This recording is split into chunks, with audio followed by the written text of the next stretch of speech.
الحمد لله الذي أنزل الكتاب والحكمة والصلاة والسلام على رسوله نبي الرحمة وعلى آله وأصحابه أولو العزم والهمة. أما بعد، أعوذ بالله من الشيطان الرجيم. بسم الله الرحمن الرحيم. لقد كان لكم في رسول الله أسوة حسنة. صدق الله العظيم وبلغنا رسوله النبي الكريم الأمين. إن الله وملائكته يصلون على النبي يا أيها الذين آمنوا صلوا عليه وسلموا تسليما. الصلاة والسلام عليك يا سيدي يا رسول الله وعلى آلك وأصحابك يا سيدي يا حبيب الله. الصلاة والسلام عليك يا سيدي يا رسول الله وعلى آلك وأصحابك يا سيدي يا رحمة للعالمين. مولاي صل وسلم دائما أبدا على حبيبك خير الخلق كلهم محمد سيد الكونين والثقلين والفريقين من عرب ومن عجم، منزأ عن شريك في محاسنه فجوهر الحسن فيه غير منقسم. هو الحبيب الذي ترجى شفاعته لكل حول من الأحوال مقتحم. ثم الرضا عن أبو بكر وعن عمر وعن علي وعن عثمان ذي الكرم. بلغ العلا بكماله كشف الدجى بجماله حسنت جميع خصاله. صلوا عليه وآله. اللہ تبارک و تعالی کی حمد و ثنا اور آقا کل جہاں حضور نبی کریم صلی اللہ علیہ وسلم کی بارگاہ اقدس میں ہدیہ درود و سلام پیش کرنے کے بعد انتہائی ذی قدر ذوی الاحتشام علماء کرام، سامعین و حاضرین، السلام علیکم ورحمۃ اللہ وبرکاتہ.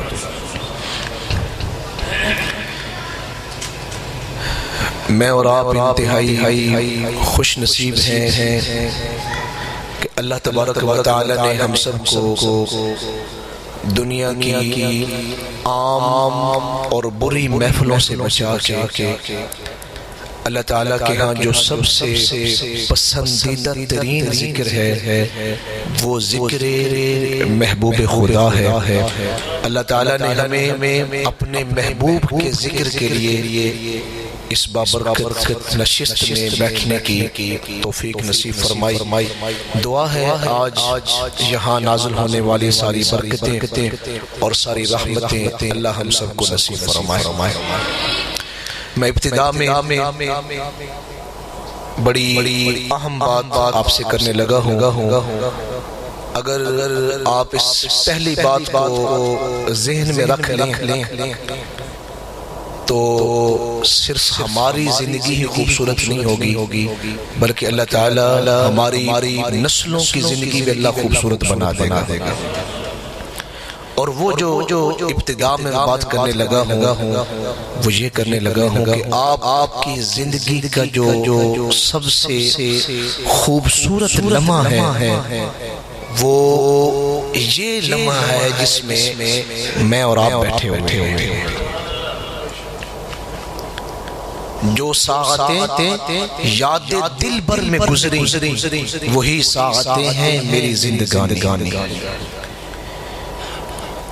جو زندگی کے اوقات میرے اور آپ کے حضور نبی کریم صلی اللہ علیہ وسلم کی محبت میں گزرے ہیں اور اللہ کے محبوب کی یاد میں گزرے ہیں وہ ہماری زندگی کے سب سے بہترین لمحات ہیں.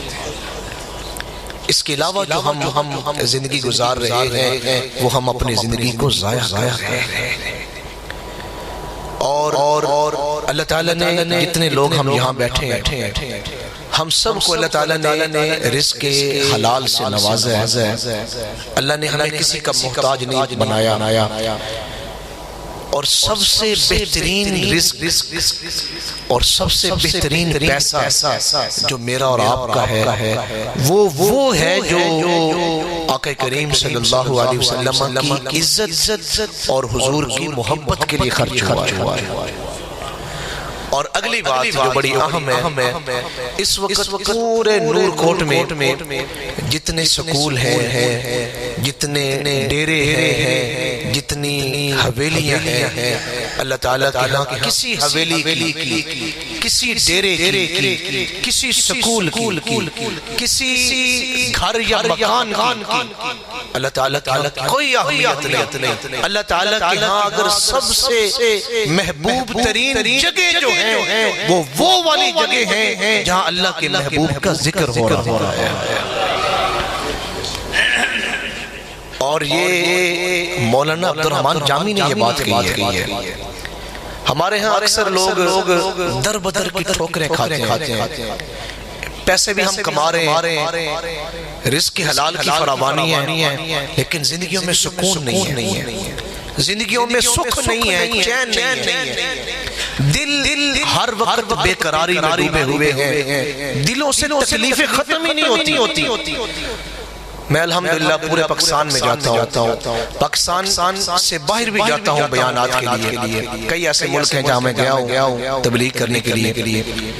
میں آپ کو یہ بات بڑی ذمہ داری سے بتا رہا ہوں اور بڑی عظیم مجلس میں بیٹھا ہوا ہوں اور باوضو بیٹھا ہوں.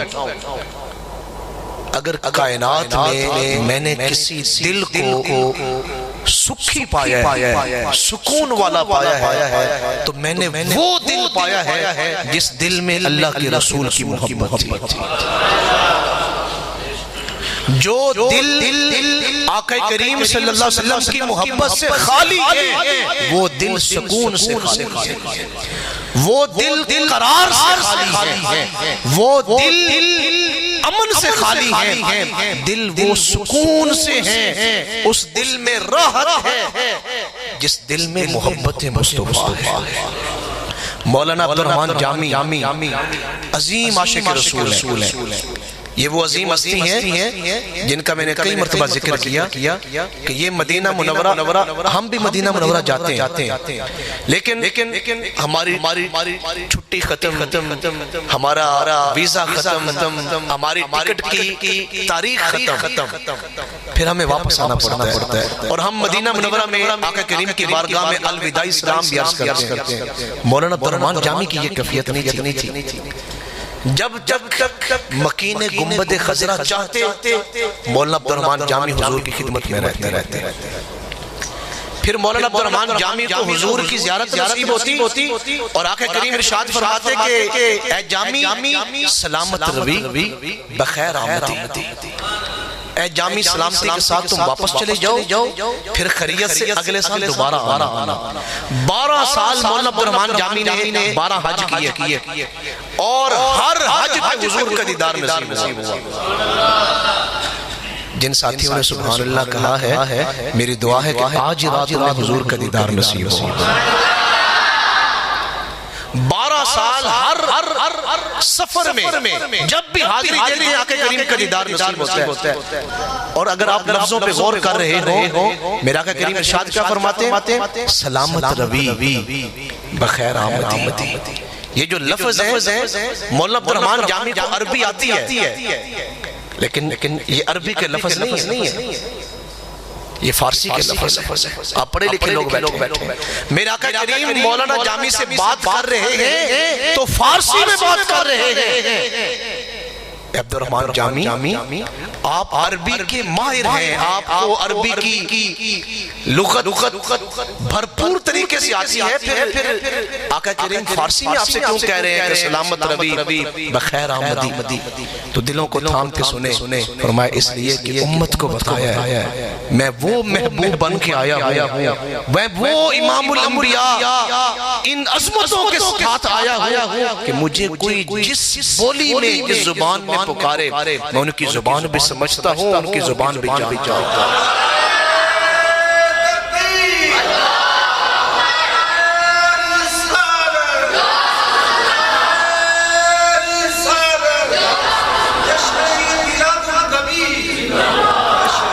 بیٹھے نے وچ مدینے سن دے نے سب دی بولی، منگدا جو آپ کولوں بھر دے نے سب دی جھولی۔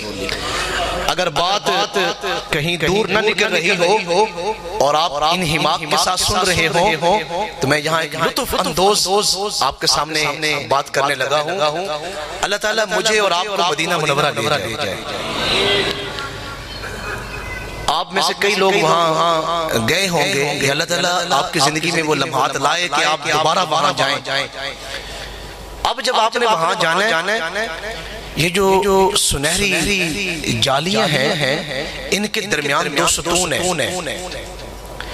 ان دو ستونوں کے اوپر دو شعر لکھے ہوئے ہیں جو ترکوں کے زمانے کے لکھے ہوئے ہیں۔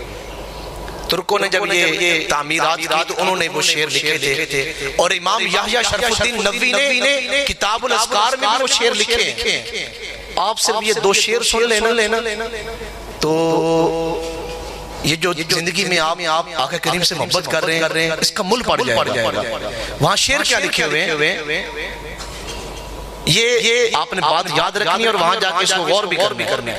وہاں شعر یہ لکھے ہوئے ہیں کہ نفس الفداء لقبر انت ساکنہ، یہ ایک شعر ہے، نفس الفداء لقبر انت ساکنہ، کہ یہ جو مکین گنبد خضرا ہیں ان پہ میری جان قربان ہے، ان پہ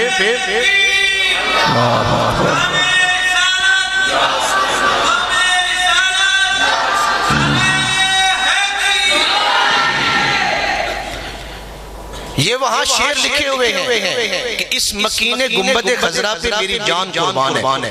اب جو اگلا شعر لکھا ہوا ہے نا وہ بڑا عظیم شعر ہے، فیہ العفاف وفیہ الجود والکرم، فیہ العفاف، یہاں جو بھی امتی آئے اس کی حاضری، یہاں آنا، فیہ العفاف، جیسے ہی وہ اس جگہ پہ قدم رکھتا ہے اللہ تعالیٰ اس کے اگلے پچھلے گناہوں کو معاف فرما دیتا ہے۔ فیہ العفاف، یہاں بخشش ہے، یہاں مغفرت ہے، یہاں آنے والے ہر غلام کی، ہر امتی کی بخشش کر دی جاتی ہے۔ یہ جو لمبی میں نے بات کی ہے نا، اگلے دو لفظوں کے لیے میں نے یہ بات لمبی کی ہے، اور وہ دو لفظ کون سے ہیں؟ وَفِيهِ الْجُودُ وَالْكَرَمْ۔ آپ سبھی چونکہ سمجھدار بیٹھے ہیں، مجھے بات سمجھانے میں مشکل نہیں ہو رہی۔ جود اور کرم دونوں کا معنی ایک ہے، سخاوت، عطا کرنا۔ تو پھر یہاں دو لفظ کیوں لائے گئے؟ جود اور کرم دو لفظ کیوں لائے جبکہ معنی ایک ہے؟ تو علماء کرام نے لکھا ہے جود سے مراد وہ سخاوت ہے کہ یہاں جو غلام آ کے اپنے دل سے اور اپنے منہ سے جو مانگے حضور اسے وہ بھی عطا کرتے ہیں، اور جو امتی کرم سے مراد یہ ہے جو امتی یہاں کچھ نہ مانگے حضور اسے بن مانگے عطا فرماتے ہیں۔ در پہ غیروں کے زحمت نہ فرمائیے، بھیک لینے مدینے چلے جائیے، ارے کوئی دیتا ہے تو سامنے لائیے، کون دیتا ہے دینے کو منہ چاہیے، دینے والا ہے سچا ہمارا دینے والا ہے سچا ہمارا عزت دار تے سخی سدون والے کسے ول ادھار نہیں رہن دے نظرہ نال شفا ورتون جڑے بستی وچ او بیمار نہیں رہن دے جڑے ناز اٹھان مسافران دے رستے وچ او خار نہیں رہن دے نبی پاک تو منگیے جو ساکی کمی کوئی بھی سرکار نہیں رہن دے کمی کوئی بھی سرکار نہیں رہن دے۔ تو مولانا جامی کی زبان میں آقا کریم ارشاد فرما رہا ہے جامی خریت سے جائیں پھر خریت سے واپس لوٹیں۔ 12ویں سال جب حاضری پیش کی تو آقا کریم کا دیدار نصیب ہوا، اور یہ آقا کریم کے غلام ہیں۔ ہمارے ہاں اکثر لوگ کہتے ہیں کہ آپ درباروں پہ کیا لینے جاتے ہیں، پھر ننگی پیری یعنی کہ بغیر جوتے کے اور پیدل کیوں جاتے ہیں؟ آج کل تو وہ عقیدتیں ہی نہیں رہی، وگرنہ ہمارا جو علاقہ ہے نا توسہ شریف، وہاں چشتیوں کا مرکز حضرت خواجہ شاہ سلیمان توسوی رحمۃ اللہ علیہ، ہمارے بڑے ہمیں بتاتے ہیں کہ گورڈا شریف کے جتنے بزرگ تھے، پیر میر علی شاہ صاحب رحمۃ اللہ علیہ سے لے کے پیر نصیر الدین شاہ صاحب تک، یہ سبھی ہستیاں وہاں پیدل حاضر ہوتی تھی، پیدل حاضری دیتی تھی۔ برے بندے دی صحبت یارو جی میں دکان لوہاراں، بھاویں کپڑے کچھ پائیے تے چڑگاں پین ہزاراں، چنگے بندے دی صحبت یارو جی میں دکان اتاراں، بھاویں اتھوں سودا لئیے نہ لئیے ہلے آن ہزار، ہلے جہاں آپ بیت ہیں، جس آستانے کے ساتھ وابستہ ہیں، وہاں عقیدتوں کے ساتھ حاضری دیں۔ تو میں عرض یہ کر رہا تھا، بات کافی دور چلی گئی۔ مولانا عبدالرحمن جامی، میں نے بات یہ شروع کی تھی کہ جو دل محبت رسول سے خالی ہیں ان دلوں میں سکون نہیں ہے۔ یہ بات مولانا عبدالرحمن جامی نے کی، اور مولانا جامی جب آئے نا 12ویں سال واپس، تو صرف آقا کریم نے اتنا حکم فرمایا کہ سلامت روی، بخیر آمدی حضور نے نہیں فرمایا کہ اگلے سال پھر آنا، یہ حکم فرمایا کہ چلے جائیں، اگلے سال آنے کے لیے حضور نے ارشاد نہیں فرمایا، تو دلوں کو تھام کے سنے۔ مولانا جامی سمجھ گئے کہ میری اگلے سال حاضری نہیں ہوگی، تو روتے ہوئے واپس لوٹے۔ جب وہاں پہنچے اپنے علاقے میں، پھر وہاں کئی دنوں کے سفر ہوتے تھے پیدل، کئی ہفتے لگتے تھے وہاں پہ، پھر وہاں پہ جب لیٹے ہیں تھکاوٹ تھی، آنکھ لگی نصیب جاگے، مکین گنبد خضرا تشریف لائے۔ اب ذرا دلوں کو تھام کے سنے۔ میرا آقا کریم نے فرمایا جامی کیوں رو رہے ہو؟ ویسے امتی حضور کی محبت میں رو رہا ہو، اور حضور پوچھیں کیوں رو رہے ہو؟ زندگی کا لطف ہے کہ نہیں؟ آقا کریم نے پوچھا کیوں رو رہے ہیں جامی؟ کہ یا رسول اللہ اس دفعہ آپ نے مجھے دوبارہ مدینہ منورہ آنے کا حکم نہیں فرمایا، جدائی کی وجہ سے رو رہا ہوں۔ تو میرا آقا کریم نے ارشاد فرمایا ہے جامی، ساری دنیا اپنے گھر چھوڑ کے میرے دروازے پہ آتی ہے، کیا یہ تیرے لیے کم ہے کہ میں مدینہ منورہ سے تیرے گھر میں آیا ہوں؟ اتنا لمبا جو میں نے آپ کو واقعہ سنایا ہے، صرف 2 شعر سنانے کے لیے آپ کو اتنا لمبا واقعہ سنایا ہے۔ یہ مولانا عبدالرحمن جامی فرماتے ہیں کہ جو دل حضور کی محبت سے خالی ہیں، ان دلوں کی کیفیت کیا ہے؟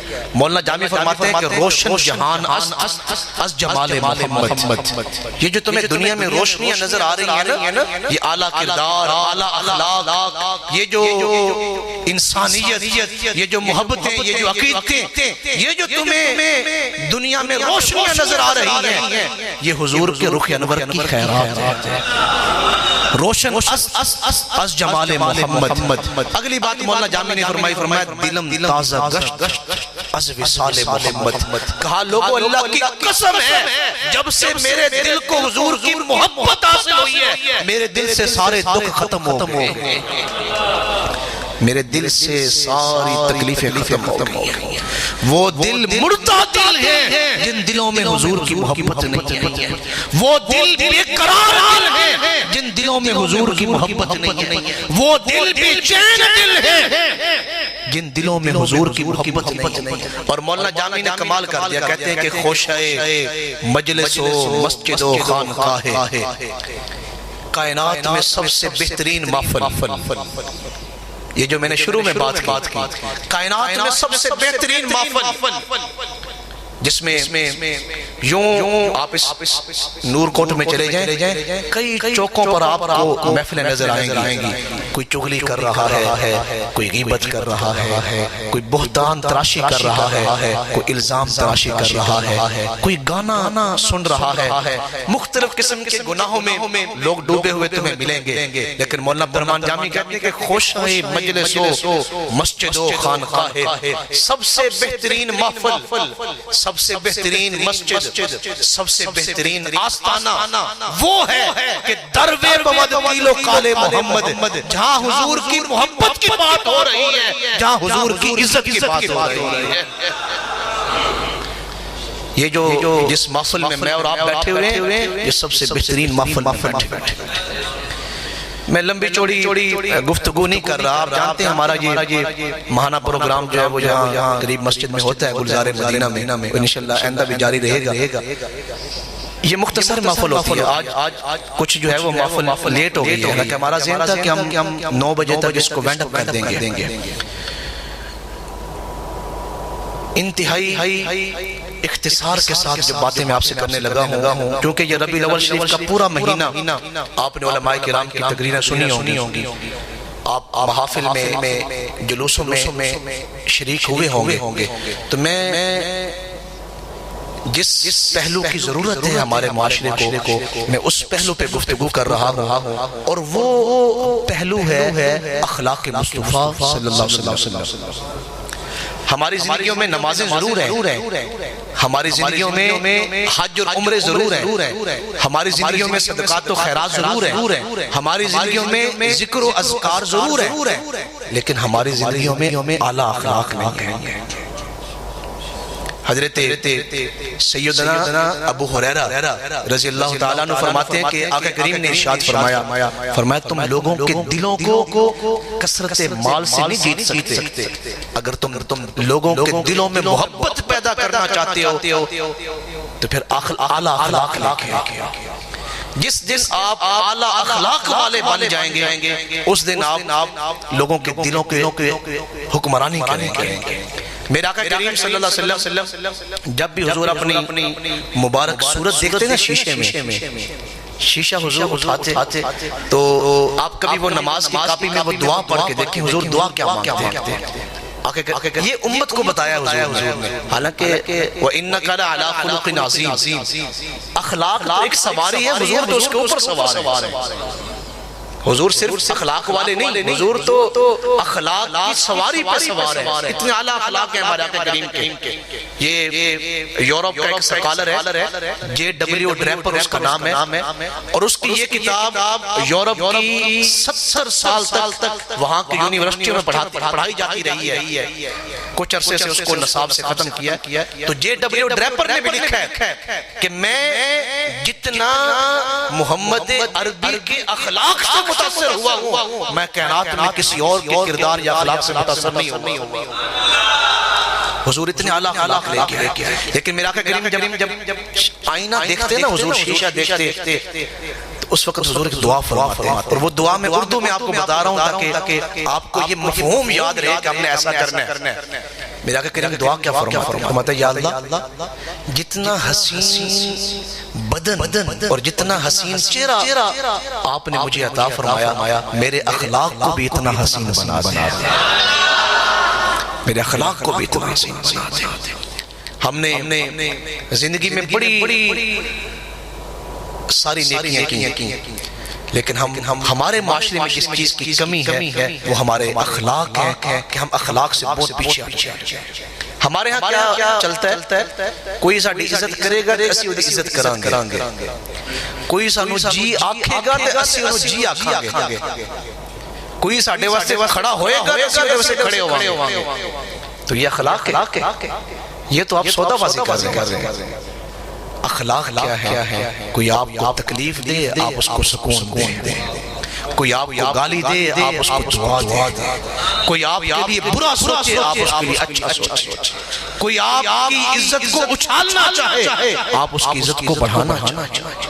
یہ اخلاق میرے اور آپ کا آقا کریم صلی اللہ علیہ وسلم جب غزوہ احد میں حضور تشریف لائے تو جانتے ہیں آقا کریم کتنے زخمی ہوئے غزوہ احد، حضور کو کتنی تکلیفیں پہنچی، حضور ایک گڑے میں جا گرے، میرا آقا کریم کا رخسار مبارک جو ہے وہ زخمی ہوئے اور جسم خون سے لبریز ہو گیا۔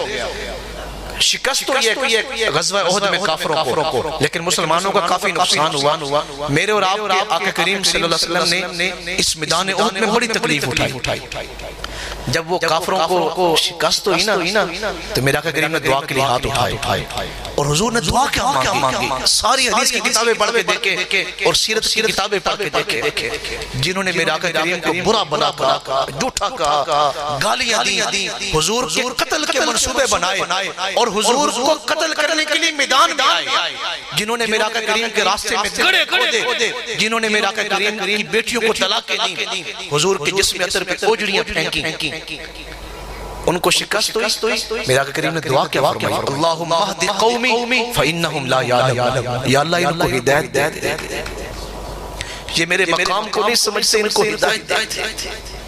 کیا میری عزت نعوذ باللہ حضور کی عزت سے زیادہ؟ کیا ہمارا مقام آقا کریم صلی اللہ علیہ وسلم کی نعوذ باللہ مقام آپ کے مرتبے سے زیادہ؟ یہ تو خیرات ہے، ہم تو یہ تصور بھی نہیں کر سکتے، لیکن ہم چھوٹی چھوٹی باتوں پہ صحابہ کرام نے عرض کی یا رسول اللہ صلی اللہ علیہ وسلم ہم یہ امید کر رہے تھے کہ آپ ان کے لیے بد دعا فرمائیں گے، ہم یہ امید کر رہے تھے کہ آپ ان کے لیے بد دعا فرمائیں گے، لیکن آپ نے دعا کیوں فرمائی؟ دلوں کو تھام کے سنے، میرا آقا کریم نے فرمایا میں رحمت بن کے آیا، میں رحمت بن کے آیا، وما ارسلناک الا رحمتا للعالمین۔ یہ حضور کے اخلاق ہے، جنہوں نے حضور کو گالی دی حضور نے ان کو دعا دی، جنہوں نے میرا آقا کریم کو دھکے دیے حضور نے ان کو دعا دی، جنہوں نے میرا آقا کریم کو قتل کے منصوبے بنائے میرا آقا کریم نے ان کو دعا دی۔ جنگ خیبر کے موقع پہ زینب نبی خاتون نے حضور کو زہر دے دیا اور میرے آقا کو پتہ بھی چل گیا کہ اس خاتون نے زہر دے دیا، اللہ کی قسم میں حضور نے اسے معاف فرما دیا۔ ہمارے ہاں چھوٹی چھوٹی لڑائیاں، چھوٹی چھوٹی باتوں پہ جھگڑے کہاں تک پہنچے ہوئے ہیں؟ سگے بھائی سے بات نہیں کر رہے، کئی سالوں سے ایک بھائی دوسرے بھائی کی خوشیوں میں شریک نہیں ہو رہا، اس کے دکھوں میں شریک نہیں ہو رہا، رب کر دے بڑھے ہو گئے، ملا پنڈت سارے، رب دا کھوج قرآن لبا، سجدے کر ہارے، رب تے تیرے اندر وسدا، وچ قرآن اشارے، بلے شاہ رب اسنو لبدا، جڑا اپنے نفس نو مارے، جڑا اپنے آپ مارے۔ تو میرا آقا کریم کے اخلاق، لقد کان لکم فی رسول اللہ اسوۃ حسنہ، ہماری زندگی خوبصورت تب ہو سکتی ہے جب ہم اپنے اخلاق کو سنبھالیں۔ اس طرح کی میں سینکڑوں مثالیں آپ کے سامنے رکھ سکتا ہوں کہ ہمارے آقا کریم کے اخلاق کتنے اعلیٰ تھے۔ میں ابھی کل ہی سیرت کی کتاب میں پڑھ رہا تھا کہ میرے اور آپ کے آقا کریم جب طائف تشریف لائے نا، طائف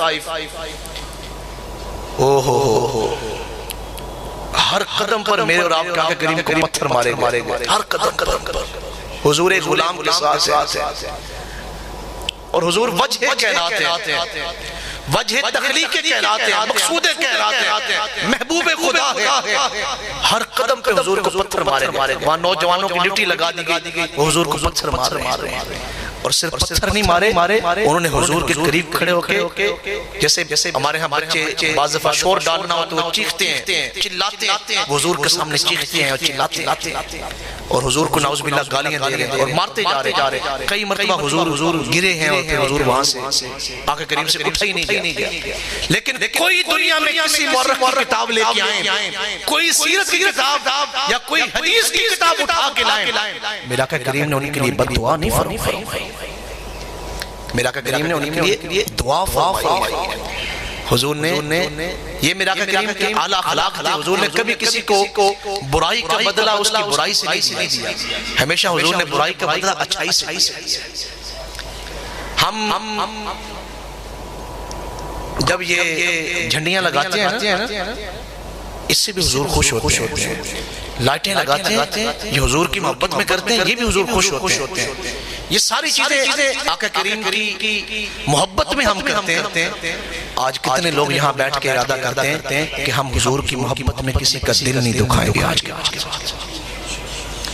ہم کسی کی چغلی نہیں کریں گے، ہم کسی کی غیبت نہیں کریں گے، ہم کسی کا حق نہیں ماریں گے۔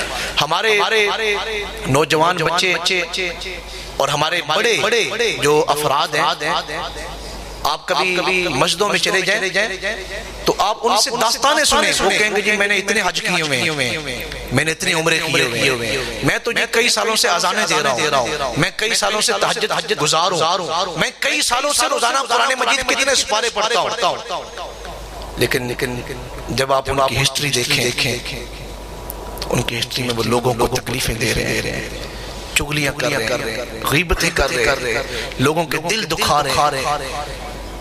بیٹے اگر بہو پہ اپنی بیوی پہ ظلم کر رہے ہیں، والدین اس کے ساتھ ہیں۔ ہمارے یہ ملک کے بڑے اہم مسئلے ہیں جن کو ہم سمجھتے ہیں یہ چھوٹے مسئلے ہیں، اللہ کی قسم میں اگر ہم کسی مظلوم کا دل دکھا رہے ہیں، یہ عبادت قیامت کے دن ہمارے منہ پہ ماریں گے۔